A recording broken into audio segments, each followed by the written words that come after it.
Hola, muy buenos días. Bienvenidos a la EPD Parshala Spanish, Español. Estamos en el PEPA 15 que se titula La cultura y la civilización de América Latina, primera parte. Soy Dr. Murad Ahmed Khan y doy clases de la literatura latinoamericana en la Universidad Jawaharlal Nehru de Nueva Delhi. Vamos a hablar del módulo llamado Obras Literarias.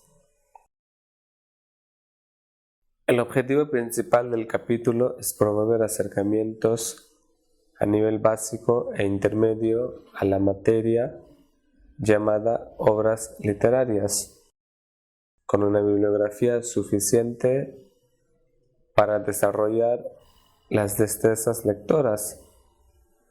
Se pretende dar un vistazo general sobre las obras y una breve biografía de ellos del periodo, mediante el uso del sinopsis o resumen de la obra y un texto o fragmento del mismo. El presente capítulo trata de las obras literarias que surgieron en la América colonial. Estas obras traídas a la luz por escritores o poetas también proporcionan mucha información sobre la sociedad de aquel tiempo. Algunos de los principales descubridores y conquistadores registraron sus experiencias. Por ejemplo, el mismo Colón escribió un diario de sus 4 viajes a las Indias, que sería posteriormente editado por Bartolomé de las Casas. Con las cartas que Hernán Cortés envió a Carlos V se pueden interpretar algunos relatos de la conquista de México. Por su parte, Francisco López de Gómara, a pesar de que nunca pusiera un pie en las Indias, escribió una historia de la conquista, en la que exaltó el papel de Cortés, publicada en 1532. En parte como respuesta a este libro, Bernal Díaz del Castillo, un soldado del ejército de Cortés, escribió la historia verdadera de la conquista de la Nueva España a mediados del siglo XVI, pero no publicada hasta 1632, en la que hacía resentir esa excesiva glorificación de Cortés hecha por Gómara, y dio una versión que hacía hincapié en el carácter colectivo en la conquista de México. Pedro Cieza de León y Pedro Pizarro, primo de Francisco Pizarro, también hicieron una crónica sobre la conquista del Perú. En ausencia de fuentes escritas nativas, el conocimiento de las civilizaciones prehispánicas se daba en relatos orales de los indios que fueron transcritos al español. El papel de los sacerdotes y mestizos era muy importante en la tarea de transmisión cultural. Por ejemplo, el fraile franciscano Bernardino de Sahagún escribió Historia General de las Cosas de la Nueva España, la cual daba una versión nativa de la conquista y hacía una introducción a la mitología y la cultura azteca. El fraile Diego Durán, un sacerdote mestizo, compiló una historia de los indios de la Nueva España basado en códices jeroglíficos y relatos orales. El Inca Garcilaso de la Vega, Felipe Guamán Poma de Ayala y Juan de Betanzos también produjeron crónicas sobre la sociedad india antes y después de la conquista. Por otra parte, las primeras expresiones de la cultura hispana en el Nuevo Mundo tuvieron un marcado carácter religioso y didáctico. Los hombres como Cervantes de Salazar, Terrazas y Balbuena fueron escritores de la aún pequeña élite cultural que se encontraba en la capital de la Nueva España a finales del siglo XVI. En la segunda mitad del siglo, el impulso histórico para registrar las grandes hazañas de la conquista se tomó más conciencia en la literatura. El resultado fue el surgimiento de la epopeya heroica escrita en verso. El ejemplo supremo del género fue la Araucana de Alonso de Ercillas, la mejor épica renacentista en el idioma español, que tenía como tema las guerras fronterizas en Chile contra los indios araucanos. Otro maestro y literario de la cultura española durante la conquista y una figura cuyas obras estaban destinadas a convertirse en clásicos de la literatura española era un mestizo peruano, Garcilaso de la Vega, el hijo ilegítimo de un descendiente del gran poeta castellano del mismo nombre y de una princesa inca. Su primer trabajo importante fue una epopeya en prosa en la conquista de la Florida por Hernando de Soto en 1605. Tuvo lugar un mestizaje cultural esencial, un mestizaje de las tradiciones. El Estado imperial no impuso uniformidad cultural, aunque insistió formalmente en una amplia lealtad religiosa de sus súbditos. Cierto resentimiento contra los peninsulares es evidente en los escritos de los americanos y en una sociedad dominada por la Iglesia. El siglo XVIII fue un periodo de contrarreforma,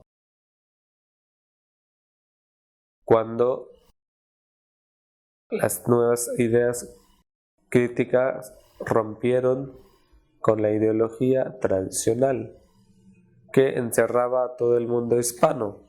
Fue el cambio de dinastía en España de los Asturias a los Borbones franceses después de 1700.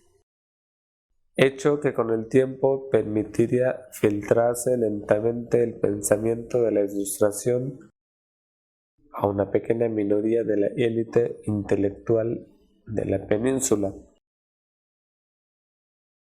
Incluso se buscó un acuerdo entre la autoridad y la razón en la ideología que se había denominado la Ilustración católica. Bartolomé de las Casas, un fraile que dedicó su vida en defensa de los nativos del Nuevo Mundo, trajo a la luz las atrocidades infligidas hacia los nativos por los conquistadores españoles y la cuestión de la esclavitud. Fue a Cuba como capellán del ejército y allí vio que los encomenderos maltrataban a los indios que trabajaban en las tierras y las minas. El trato brutal hacia los indígenas les hizo parecer, e incluso esta crueldad llevó a familias enteras a suicidarse. La brutal explotación de los indios le dio mucha pena y como resultado renunció a sus encomiendas y empezó a predicar contra este sistema de explotación, enfrentándose a sus precursores. Escribió brevísima relación de la destrucción de las Indias, un informe muy ferviente y detallado sobre las atrocidades de los conquistadores españoles contra los indios. El libro tuvo un gran impacto y fue traducido a otras lenguas. La versión inglesa fue utilizada por ellos para provocar un sentimiento de odio contra los españoles, al declararles una raza cruel, y fomentó la idea de que la gobernación de las colonias en las Américas estaría mejor bajo el mando de los ingleses. Dada su contribución en la protección de los indios, Las Casas es ampliamente admirado como uno de los pioneros de la justicia social y era llamado el apóstol de los indios, siendo a la vez criticado por ser el promulgador de la esclavitud africana. Todavía se le recuerda como un héroe nacional en Cuba y Nicaragua. Los jesuitas fueron expulsados por los Borbones por sus escritos de la leyenda negra, que se acabaron diseminando por toda Europa en contra de España y fueron usados por sus enemigos europeos desde el siglo XVI. Los criollos, por su parte, se sentían identificados con los conquistadores y se sentían orgullosos de su afiliación con España, pero los jesuitas también denunciaron las hazañas de los conquistadores como atrocidades y atacaron la tiranía de la monarquía imperial sobre los criollos. Por el contrario, alabaron las maravillas del entorno natural en el Nuevo Mundo y escribieron elogios de las civilizaciones precolombinas. Estos fueron los orígenes del americanismo antiespañol que jugaría un papel destacado en la historia de las repúblicas independientes. La separación ideológica en las Indias a partir de la década de 1770 fue un resultado de la falta del respeto por la madre patria y la desvalorización del orden cristiano universal. Francia se convirtió cada vez más en el faro de la civilización, ya que la ilustración en el mundo ibérico era una extensión de las ideas francesas. En las artes, las últimas décadas del siglo vieron estilos barrocos hispanos que dieron paso a un neoclasicismo de inspiración francesa asociada con la modernidad y el progreso. Los criollos educados e inspirados en la Ilustración llegaron a ser los precursores intelectuales de los movimientos de independencia. Una corriente importante en este movimiento se encontraba también de los clérigos, que resentían las reformas centralizadoras de los Borbones e invocaban la Virgen de Guadalupe en su lucha para alcanzar una forma más pura de cristianismo en el Nuevo Mundo. Fue, por ejemplo, esta corriente la que proporcionó en gran parte el impulso para la insurrección contra la corona por el padre Miguel Hidalgo en México en 1810. La Ilustración trajo divisiones nuevas y graves a la sociedad americana española.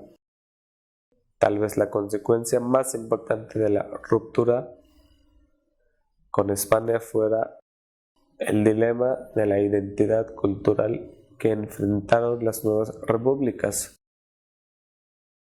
La cultura de la monarquía católica poseía fortalezas perdurables, se impregnó en todos los estratos de la sociedad, uniendo tanto a la alta cultura como a la baja. Podía acomodar el mestizaje en todos los ámbitos y era capaz de conciliar una gran diversidad étnica y regional. Sor Juana de la Cruz representaba la cultura criolla y la sociedad de la Nueva España. Ella se convirtió en la mayor figura literaria del mundo hispano. Nació en 1648 como hija ilegítima de una mujer criolla y un español. Ella dio una gran impresión como en la corte virreinal por sus dotes intelectuales y musicales. El convento de San Jerónimo le concedía las mejores condiciones para cultivar su amor por la poesía. Este era un convento liberal donde Sor Juana pudo desarrollarse como una anfitriona visitada por amigos de los más altos círculos sociales, incluidos el virrey y su consorte. Sor Juana se destacó en todos los géneros, incluyendo el teatro en verso y el auto sacramental. La experiencia de Sor Juana ilustró tanto la libertad como la rigidez de la cultura criolla hispana, los cuales fueron bastante tolerantes hasta que se cuestionaron los principios básicos de la sociedad. Sor Juana fue víctima de las autoridades de la Iglesia cuando quedó atrapada en la lucha de poder entre su protector, el virrey, y el arzobispo de México. Ella finalmente renunció a sus libros, sometiéndose a su confesor jesuita en un documento. La escritura de Sor Juana ofendía a los intereses de la Iglesia y finalmente fue persuadida de que, como mujer, la búsqueda del aprendizaje pondría en peligro su alma. Juana pertenecía a una generación criolla muy talentosa que disfrutó de una cultura intelectual centrada en las universidades, los conventos, los salones aristocráticos y los tribunales de las capitales virreinales. El espíritu de renuncia al final fue un movimiento característico de la mente barroca hispana y es evidente también en los versos satíricos de los poetas de esa edad. Breve resumen del estado actual de investigación sobre la literatura colonial hispanoamericana. Hasta hace poco la literatura colonial hispanoamericana no fue un intenso objeto de estudio por parte de la crítica literaria, salvo una pequeña cantidad de artículos sobre un puñado de autores escogidos apenas si se publicaron trabajos sobre ese tema. La crítica literaria latinoamericana desatendió, pues, por mucho tiempo esta tarea de la disciplina referida a la época nacional por las razones de su dependencia extrema de los modelos españoles. Muchos latinoamericanos siguieron considerando la independencia y como resultado de esa, la formación de los estados nacionales como el inicio verdadero de la historia literaria de sus países. La obra de Beatriz González Estefan sobre la historiografía literaria hispanoamericana, en la cual compara y describe sucintamente 210 historias literarias, muestra que aunque la mayoría de las historias literarias excluye la literatura precolombina, casi todas incluyen la de la colonia. Aun cuando solamente pocos críticos la consideran como independiente, la literatura de la época colonial es considerada por estas historias literarias, salvo en muy pocas excepciones. La delimitación de la literatura colonial hispanoamericana frente a la literatura española del Siglo de Oro. Los ejemplos recién mencionados muestran claramente que no existían criterios generalmente aceptados para incluir autores dentro de la literatura colonial hispanoamericana o dentro de la literatura española del Siglo de Oro. El intento de separar estrictamente la literatura colonial hispanoamericana de la literatura española se muestra, pues, poco eficaz y satisfactorio. Es incorrecta la pregunta ¿qué es la literatura colonial hispanoamericana y qué es la literatura española del Siglo de Oro?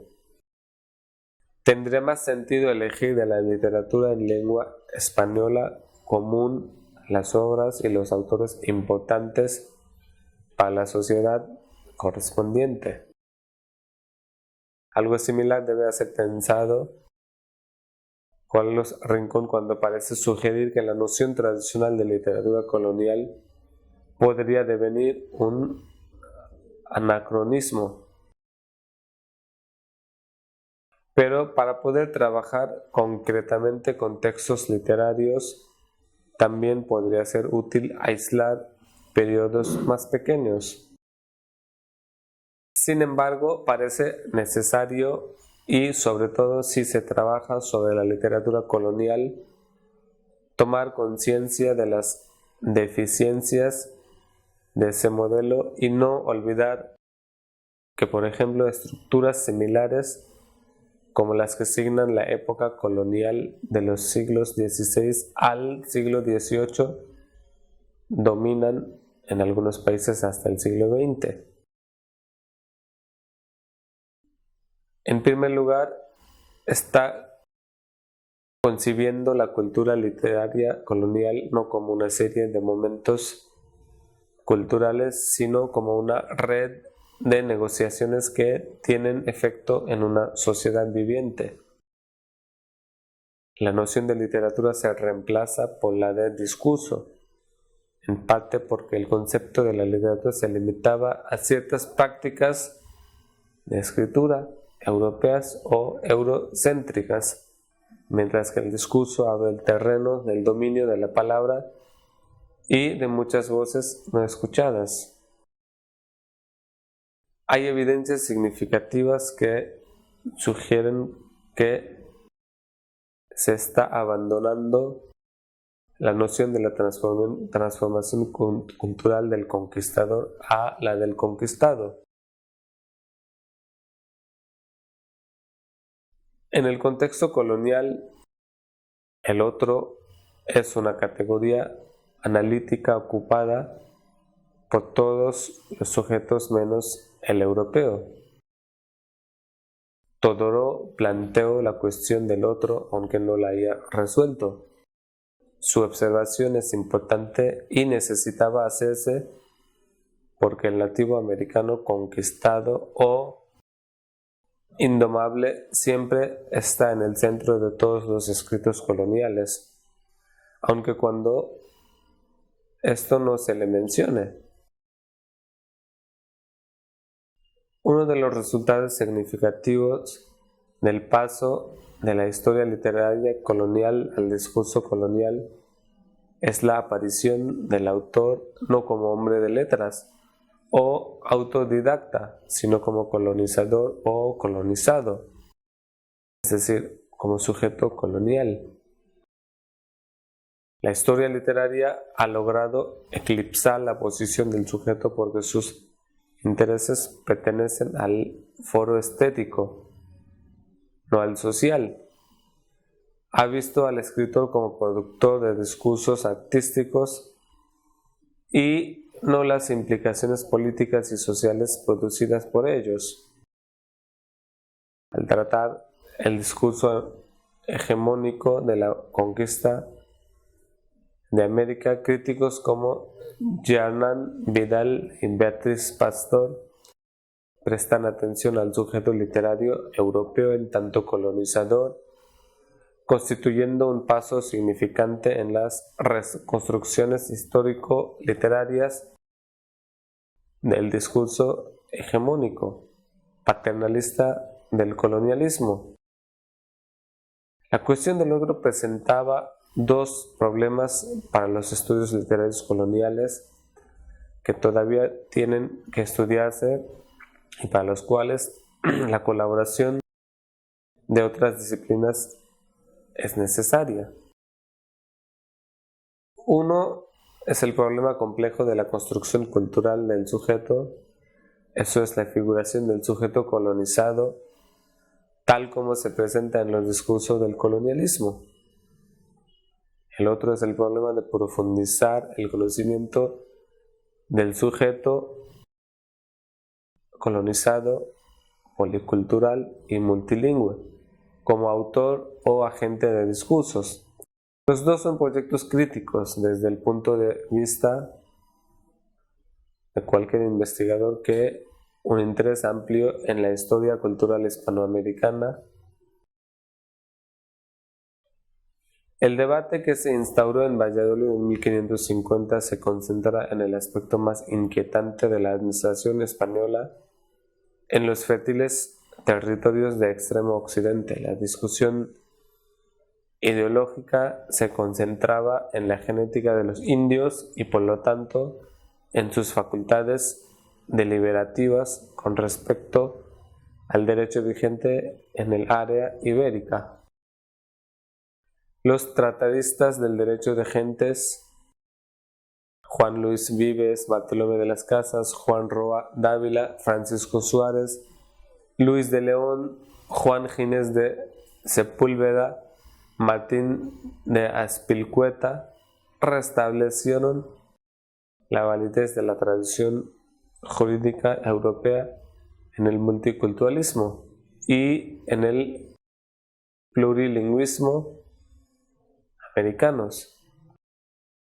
La infidelidad de los indios con relación a la ortodoxia católica está acentuada por la idolatría, por los simulacros de los poderes ocultos involucrados e invocados para que resulten menos despiadados.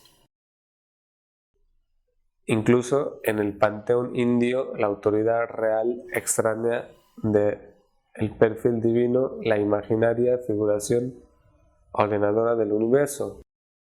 La reminiscencia constituye el aspecto más inquietante de las pruebas literarias indias que refuerzan el sentido de pertenencia a una cultura que puede ser anulado por los eventos políticos y sociales. Después de siglos de variada y polémica recepción, hoy puede afirmarse que el valor icónico del Inca Garcilaso ha logrado igualar, si no sobrepasar su importancia canónica. Han impulsado asimismo una revisión de los símbolos que acompañaron los procesos de formación y consolidación nacional en las ex colonias hispanoamericanas.